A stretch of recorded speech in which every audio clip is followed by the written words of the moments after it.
Again? What? You know what?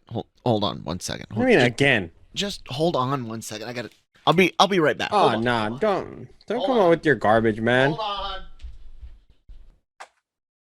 Just wait, someone moved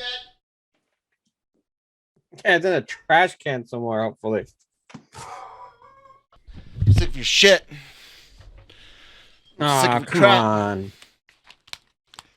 I gotta get some champions here on screen. Yeah, look at that. Hold on. This is how big a fan I am. Look. Woo. Custom. My name. That's right. He had to get a custom jersey because he didn't know the players. Let's go. God dang it, Manny. Welcome everybody to the Daily Cup of Genre here on the Genreverse Podcast Network, wherever you get podcasts from, and the Genreverse YouTube channel. Check out lrmonline.com every day for all entertainment news, needs, and opinions. I'm Kyle, that's Manny, and let's go Pens. Go Sharks. Whoo! Out of breath now. I didn't know that you went out of the room one time and became out of breath. Dude, I got stairs, man. And I'm broke, you know. So your financial problems have nothing to do with being out of breath. I mean physically broke, dude, meaning that I don't get to move in a hurry for very often or for very long. So yes, I am very easily winded. So, yeah. You wanna make fun of my disabilities more? Yep. I mean, because I'm 100% VA disabled, dude. I got the license plate and everything. I'm gonna treat you like everybody else. Treat you like everybody else. You know, it's funny, and it's not funny. It's kind of funny, I guess. One of my closest friends growing up has a disability. I almost said had, like he was dead. He's not. He's doing very well. He's married and living a happy life. I never even thought of him, like meeting him. He's an asshole, but like, you know, we got along. I don't understand how, but we did. But he had a disability. He couldn't walk certain way, and he decided not to have the surgery and just deal with it because it would just been surgery after surgery after surgery. And he was like, whatever. So like, honestly, that never came up, like the whole thing of him having disability. Then we went to Great America and we got on every ride immediately, and I was like, holy crap. But yeah, that was interesting. Fringe benefits there. Yep. This is a weird segue because it works, but we're gonna do it anyway. Speaking of injuries, what the hell is going on with Twitch? Oh, the streamer that broke her back in a foam pit. Yeah, that's crazy. Well, there's that, and then there's the fact that I heard that there's like a lot of creators trying to leave Twitch, which good luck finding another spot. Oh yeah. Well, creator pay is gonna go down for the top people. I mean, like, it seems like there's a lot of negativity surrounding the streaming service. I mean, this type of thing happens to all the big kind of social media companies at one point or another.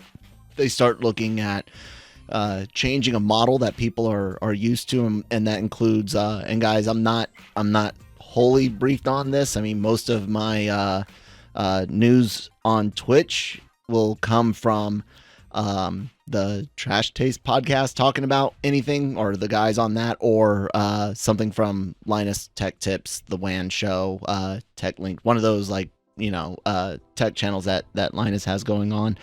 But I do know that they've changed or are changing, in the process of changing the pay model for partners, and the percentages are different, and yeah, a lot of them have been like, screw it, we'll go over to YouTube. And I mean, YouTube has a pretty big base, but they pale in comparison to Twitch in general. But that doesn't mean that the weight can't swing the other way. I mean, it's just companies looking to see how far they can push. It doesn't take much for them to sit there and walk back a few points. I don't know if they will. I'm not saying that they will, but it doesn't take too much for them to say, okay, we'll come back from that line a little bit, and they still end up getting something out of it. So it's interesting because just recently also they had that whole thing with one of their streamers having a gambling problem. And so like it just seems like there's a lot of negativity surrounding the streaming service now. But it's funny, it's like, you know how bad YouTube is when they're like, what are we gonna do, go to YouTube? And I was like, yeah, no, that's how they have their own set of problems right now with creators not being treated equally, and things of that nature. And then heck, even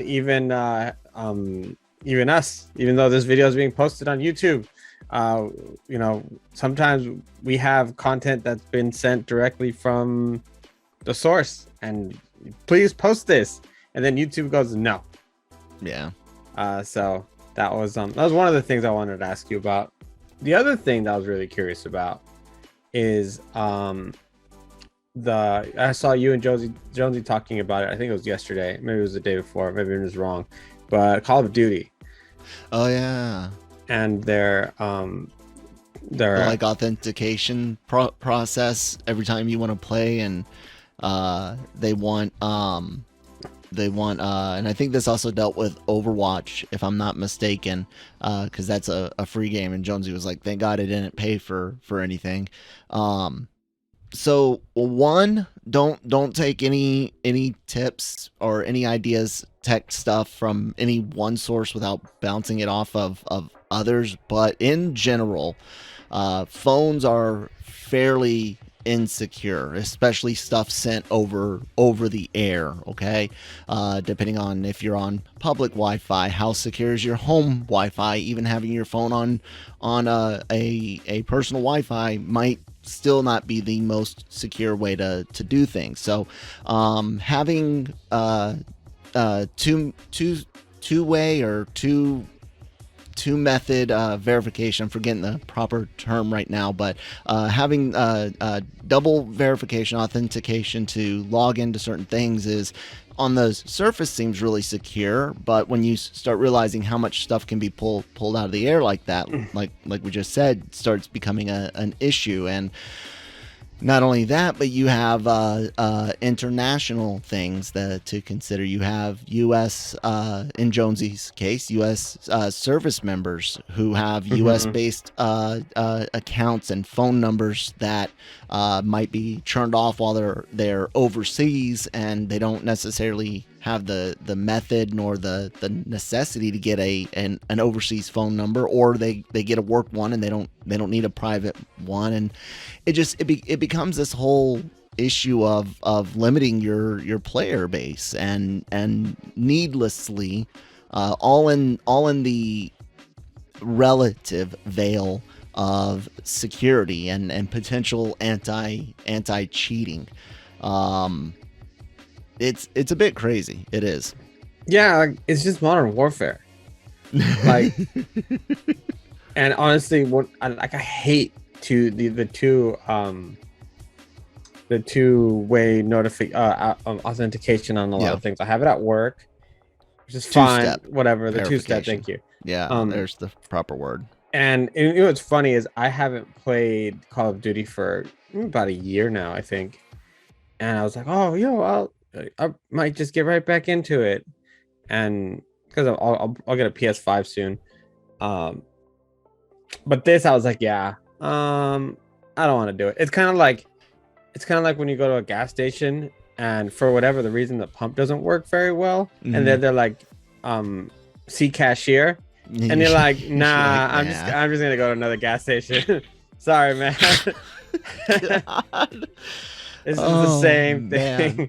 You know, and another part of it is this, and some of these authenticators or some of these companies, studios, whatever, have their own app to do the authentication. Steam does, for example. My issue with that is that unnecessarily makes me deliver more of my data to yet another company. It's like when Home Depot wanted us to use their app for the military discount, and first world problem here and all that, got it, but Lowe's didn't. So where am I shopping at for home improvement needs Yeah. and supplies? I go to Lowe's now because it's none of Home Depot can track me whenever I use my credit card and shop there at Home Depot. They don't need to know when I'm near Home Depot. They don't need to know Yeah, if I they do. went to Lowe's instead.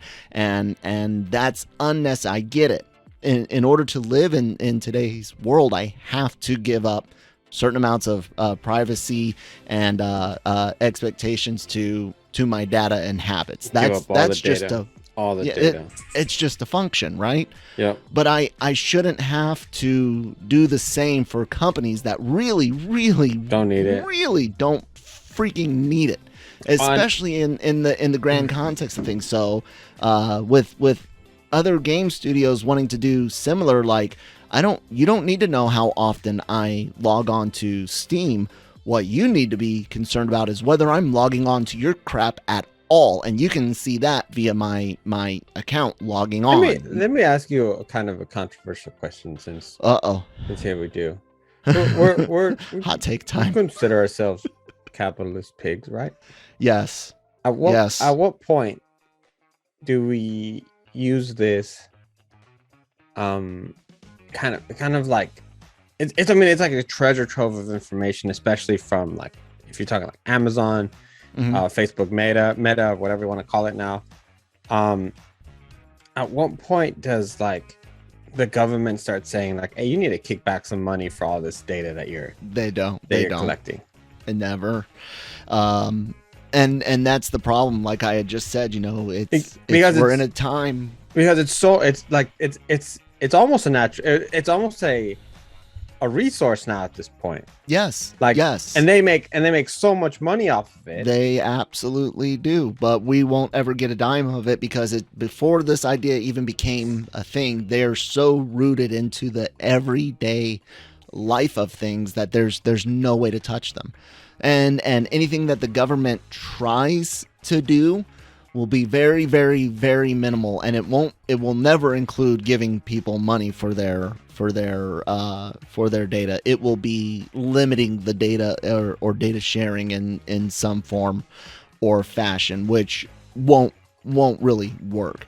You guys, the tech nightmare is far from over. If you think just Home Depot, and look, it's not even really about me. There's also the fact of, like, in that Home Depot example specifically, there are older veterans that don't use smartphones. Right. They might not even have a cell phone, and you're taking away a benefit from them that you offer for what? For data on some 20-year-old, sailor that goes in and out of Home Depot every other weekend. I just, no, guys, that's awful. So it's gonna get a lot worse. Yeah. I mean, you and I have discussed the internet is forever, and you and I, and not necessarily just you and I, but people from our generation, people born throughout the 80s up until like maybe 91. There's not a lot of videotapes of us doing stupid things as kids, but everyone born after like 95, 96, there's plenty of stuff of them. Oh yeah. You know what I'm saying? And all of that stuff, it keeps seeing like the idea of time, historical context keeps going out the window. Just imagine all the other stuff you guys have put up on the internet. Every hot take you've ever had can and one day will be used against you. I never want to run for office for anything. Number one, I couldn't. I've seen friends of mine. I've seen people be able to take questions and take one to the chin, and be able to react very, very normal to questions and spin it. I couldn't do that. It would not go well. Yeah. Get fired on my first day. Rightly so. That was a good way to do a Tech Tuesday, something we haven't done in a long time, man. That's what I thought of, because I dig it. I'm like, why are, like, first of all, like, what are in these foam pits that people are breaking their damn backs? I don't I've been know. in foam pits. They're not supposed to Just to break your back. Yeah, they're supposed to be foam pits. I am avoiding a joke because I also know what that Twitch streamer's prior and then also prior job was, and breaking backs is that's a joke right there. If somebody's breaking their back in stop playing the video. Yeah. That's the thing. It was like live and stuff. No, I get it, but okay, fine. Like we saw it, but like move away from reposting. It's like hurt. Yeah. Internet. Up. Yeah. It's not fun.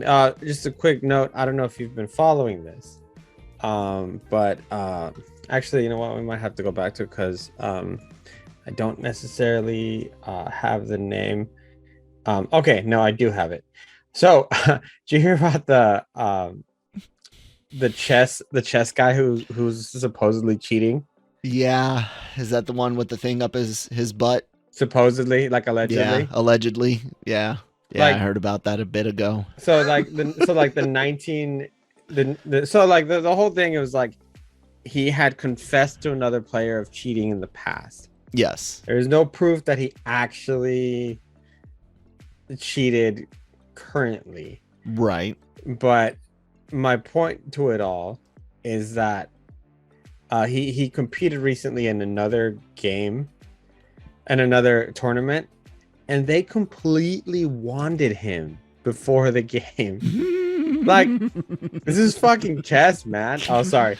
This is chess. What is going on that somebody's like, I don't know. The whole thing sounds ridiculous. Number one, if you're cheating at chess, it just means you're not good. Like go away.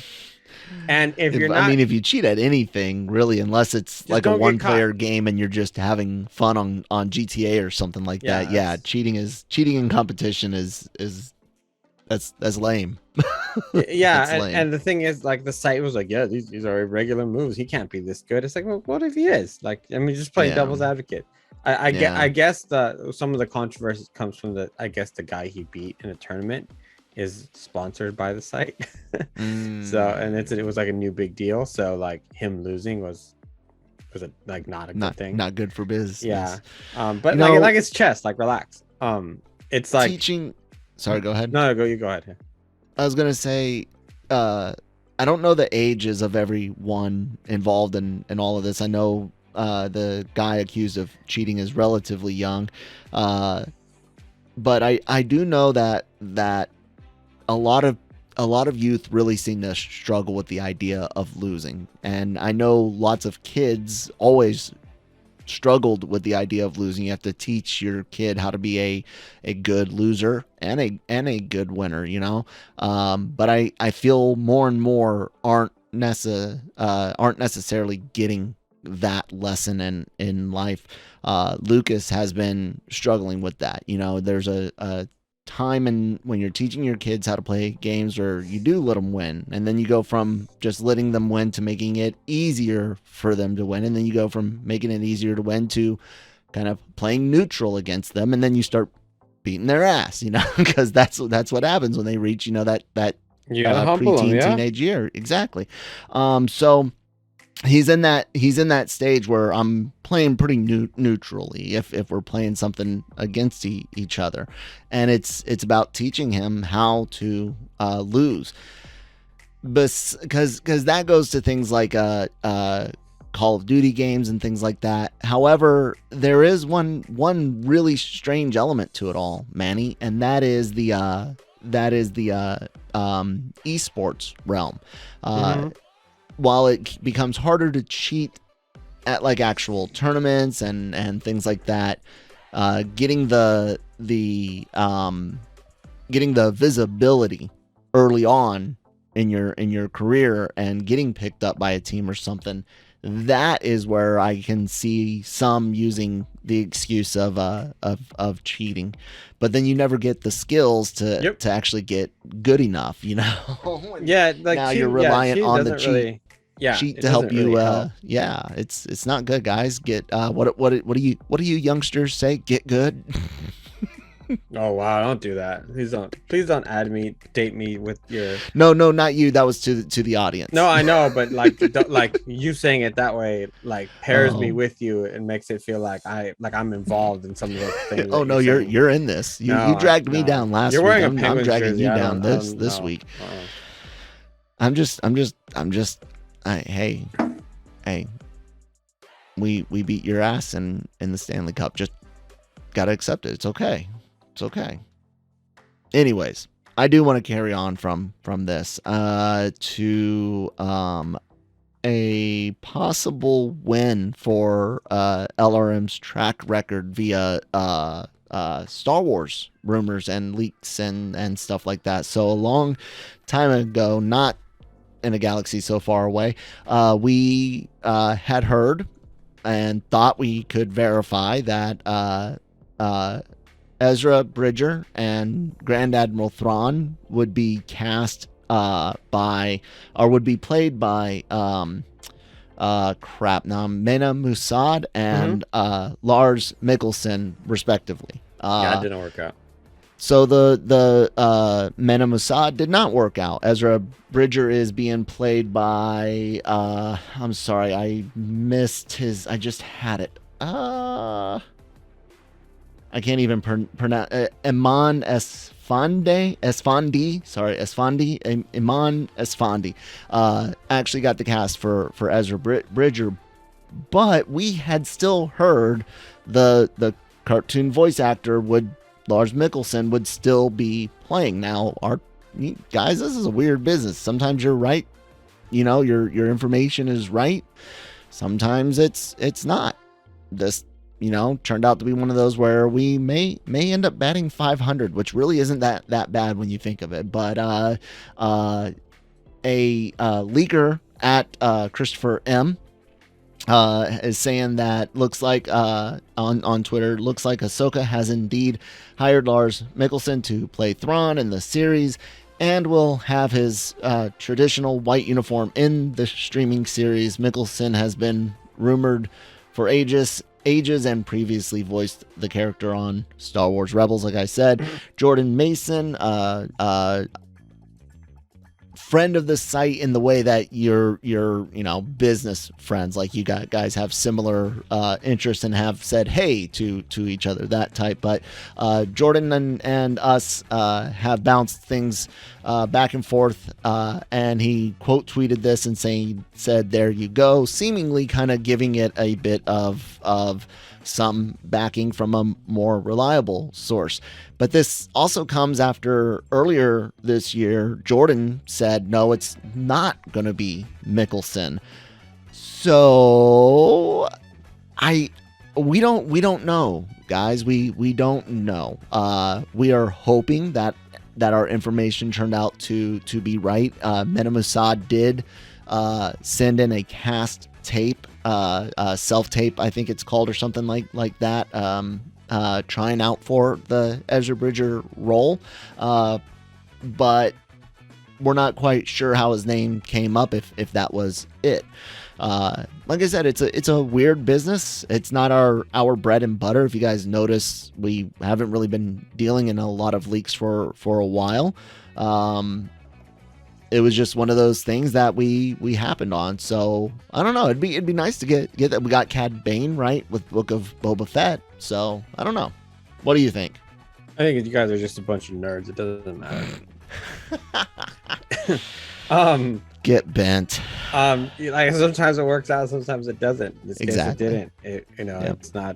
It's not a big deal. It's speculation. It's just fun. Like, well, it's not ours. Ours wasn't just like us speculating off of feels or anything like that. We had someone to talk to. No, I get that too. Yeah. But what I'm saying is like, it's like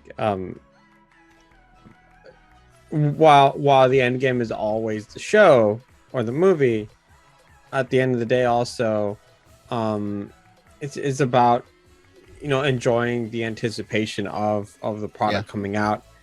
And you're never going to nail everything correctly. No. Plot, direction, characters, actors. But it's fun to talk about. Oh yeah. But obviously we live in a very toxic environment where even kind of like speculating X, Y, and Z inflames, you know, some guy in his mom's basement because it makes him feel good that someone else was wrong. Someone else was wrong. Yeah. And it's like, it's all good. You know, it's we like, we're sitting here right now not because we're trying to get like famous or anything. We do this just because we A, enjoy each other's company, and B, we like to talk about the current stuff going on in TV and movies and video games. And actually that goes for everyone on the site. Really, everyone's just, they're fans. I used to hate our slogan, by fanboys for fanboys. Hated it so much, but like it's kind of true. Like we are just fans of the product. If we weren't, then what are we doing? Yeah, you know, even having our conversations we have with our friends, just doing it on camera. Yeah, do it. Yeah, and people enjoy that, and we enjoy that, and so if there's an audience for it, so be it. And obviously there is, because there's growth, and there's trolls, and once you have trolls, then you know you've created a society. It's true. But that's funny. I like putting it that way. Because you know you built this ecosystem, and you built it off the foundation of fandom, and then you have, you know, your regular folk who are just, you know, yes, this is good. And then, you know, once you start developing the underworld of it all, then there's balance. And you know, Yoda says that, you know, it requires balance. So back to your original point, you know, it's cool. Like we're not right all the time, but also we're not wrong all the time. But in the end, it's just fun. Because then also, even when we're wrong, it opens up a conversation about the new person, and you know what you know, how we missed it, or man, like that could have been something we considered. Maybe somebody did consider it, except that, you know, nobody was, you know, brave enough to put that out because there wasn't enough, you know, backing to it or whatever.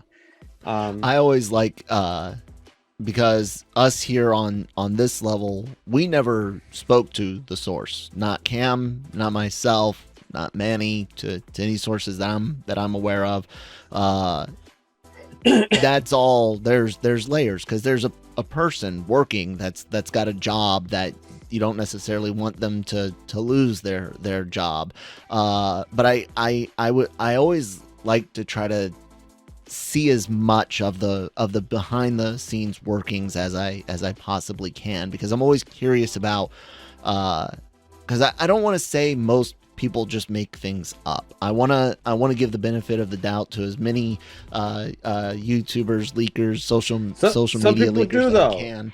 Some do. Some do just make stuff up. But I want to give them the benefit of the doubt. The benefit of the doubt that their contact is a custodian, like somebody that works custodian, and happened to clear out the trash and see a cast call sheet or an audition sheet. Like, I want to give them that type of benefit of the doubt. But man, some Cockback Zero don't seem to do anything but just throw crap at the wall and see what doesn't stick. Yeah. But everyone does get some right. Everyone does get some wrong. Broken clocks and all that. So, anyways, real quick, we need to wrap this up, and for my sake, we need to wrap this up. WWE Raw last night was fantastic. It's funny because they are, of course, under TV contracts and under the rules of TV, so they had season premieres, which is funny because wrestling doesn't really have a, you know, opening and closing. Usually the Raw after Mania, the SmackDown after Mania, that's what's considered kind of the reset or whatever. Yeah, the next season starts. Last night though was their official, obviously, fall season premiere for Raw. Jesus Christ, man. Triple H taking over has never been like WWE has not been on this high for a minute. they brought back they brought back the OC, which is AJ Styles and some of his old Bullet Club buddies. Brock Lesnar's back, and not in a Roman Reigns feud. It's with Bobby Lashley, and that's going to be fantastic. They crowned Seth Rollins US champion. This is how I feel when you talk anime, by the way. No, I like wrestling. Okay. A lot of the modern names I don't know anymore. Yeah, but they had I used to be diehard wrestling. I know Seth Rollins. They had Brock, a 25-year DX reunion. Oh wow. Obviously without Billy Gunn, because he's on AEW, which they did make a joke, and because he's with the Acclaimed, and they have this weird fun thing that they do where they say "Scissor me, daddy," and they do like their handshake thing. I don't know if you've seen it. It's fun. I love it. The Acclaimed are one of the best on AEW. But the commentator said, wasn't there one more? And I think the other one says, I don't know, he's up there somewhere doing something with office supplies. And that was it. And I was like, I love this so much. That's nice. And they alluded to Bray Wyatt being on SmackDown, which is, I guess, is going to be his proper home. But dude, it felt like a Raw after Mania, and storyline, and they're setting up storylines, and they actually hired a guy, I forget his name. I'll have to look it up, and maybe I'll bring it up on another show. They've hired a new person to do long-term storylines, and this long-term storyline comes from the world of Disney and Marvel. So, who's a longtime wrestling fan, a big friend of Bray Wyatt, apparently. So overall, it's going really well. Obviously, Triple H has complete control of the whole situation. But like, he has all his ducks in a row, and it's pretty cool. Like, I'm like, all right, because like under Vince McMahon the last two or 3 years, it's just atrocious, man. He's I heard burying people left and right. This was like, this is the equivalent of like Al Davis letting go of the Raiders, or like Fidel Castro finally dying. I mean, like, it didn't get any better, but like, and there was some relief. Davis's son hasn't been much better than old Al was himself, but yeah, like, watch wrestling. Like, as a matter of fact, I even rough loss against KC last night too. Devontae Adams, you are a jerk, man.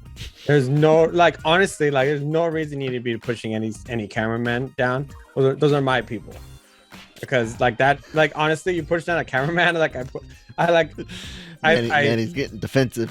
Well, yeah, of course. Like, you know, we're there to do a job, and as someone who's had to, you know, work that position before,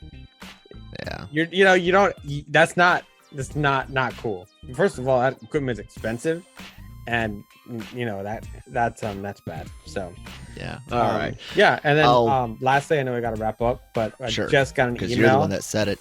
So but it's notable to talk about it, just because I am going to be going to see it. Tickets are now on sale for One Piece film Red, which is opening on November 4th here in the States.